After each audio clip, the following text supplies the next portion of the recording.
Willy Wonka's chocolate factory, a chance he wished for all to see. Now stories are passed on to teach. Now some stories are passed on to teach us a lesson, and some act as guides towards growth and progression. Now the world isn't fair, but the words that we share can bring glimmers of hope that shine through the pits of despair. Now the moral of the story, I am sure, is don't be gluttonous, don't be a whore to consumerism, don't chew gum, don't watch TV, hope your family doesn't become having to rely on the dole. As in these times, you've got to sell your soul for even a sniff at 40 quid a week. Is it any wonder Grandpa Joe's out that bed like someone's arrived with a beak? So once upon a time, it was a time not unlike today. Things were dreary and the world looked grey.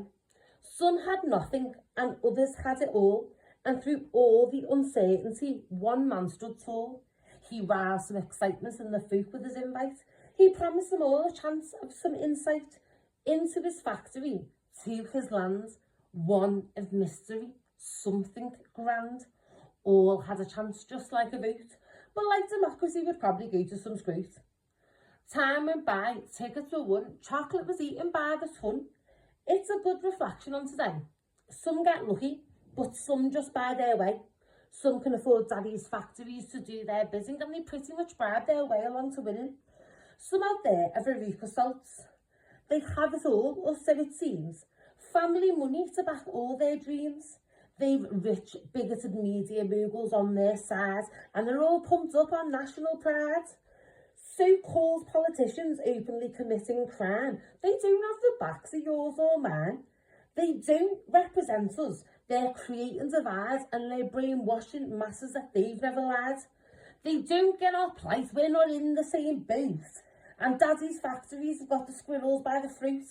They would happily rape the whole world dry to achieve their own ends. And there's no compromise with people like that. Even the most passive should call them a twat. That's how the squirrels knew Veruca was a bad nut. They carried her off not to be seen, and that's why you shouldn't be spoilt and mean. See, the search goes on for the ideal one. Whilst we chew on this, please pass me some gum. Another ticket's been won, but don't be blue. The next ticket could be won by you. Some are overtaken by pride. Their sanity is subdued by their competitive side, and they blow bubbles with the same falsehoods, and they could win trophies for getting up to no good. Now, there's wolves in sheep's clothing. I'm not sure who was best. It was a dishcloth or a turd. No wonder we're all depressed. Labour's now in power, so I'm sure we should be feeling calmer, but it's hard when you look at the cabinet and Keir Starmer. At least it's no longer that scruffy Peppa Pig wanker with ideologies sinister. I mean, how the fuck did we call him Prime Minister?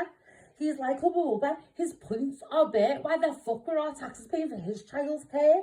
We were there wondering now we've a breath of fresh air. Instead, I was left wondering, what the fuck's with his hair? They wanted it all and they had no haste. Gum, the EU, COVID, they put it all in their face.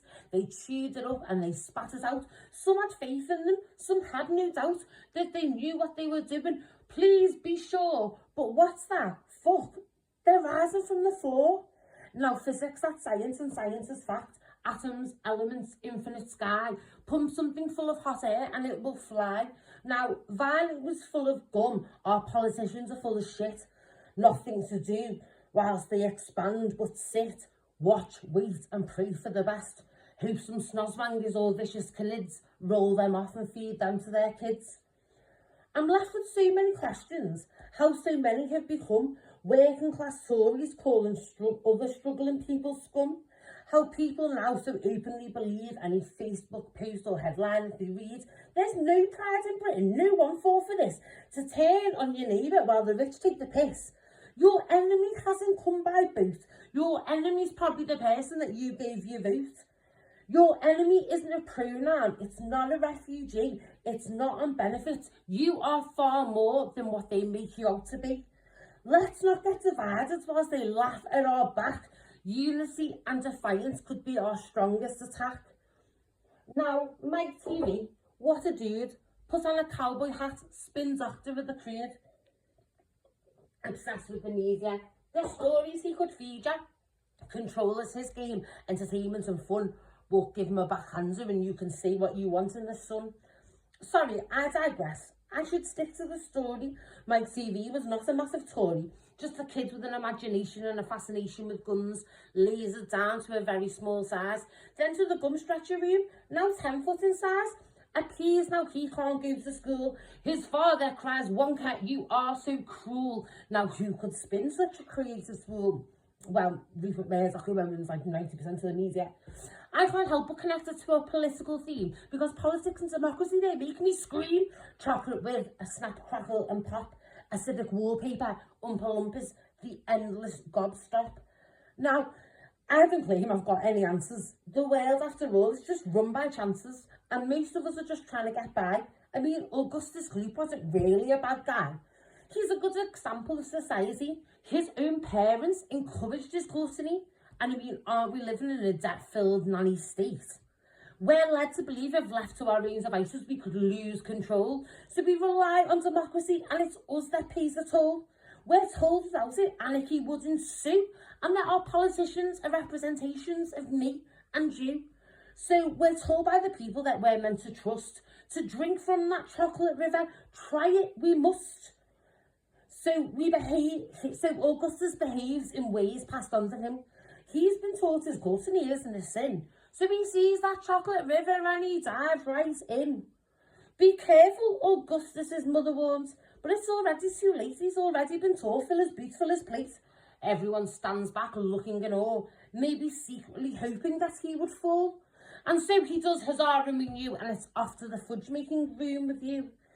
Now, on to the finale, the end of our tale. Willy Wonka's search for his prodigy said we could bail. He's built his empire on creativity, hope and cheer. Falling into the wrong hands, corporate scumbags, is his main fear. He wants someone with passion to continue his work and not to leave his legacy to some huge blurt. He can't go on forever, and his time is done, so he started a search for a chosen one. One gracious and humble, one whom fairness would be prime, to look after his workers and respect their toil. Take time to listen to people, what they have to say. Strive towards being empathetic would be his way. Understanding people's frustration, their boredom, in my mind, a bit like Jeremy Corbyn. Now, I'm not saying he was perfect, nobody is, but like Charlie, the best out of that bunch of kids. Charlie came from nothing, that was his place, but he dreamt, believed, tried with his might to know that the world could be fair and true, that we hopefully will not always be scared of the group. Now, my opinion may be completely shite, but I believe in compassion and strength if we unite. Please do not be consumed by the fear they sell. If we stand together, all could be well.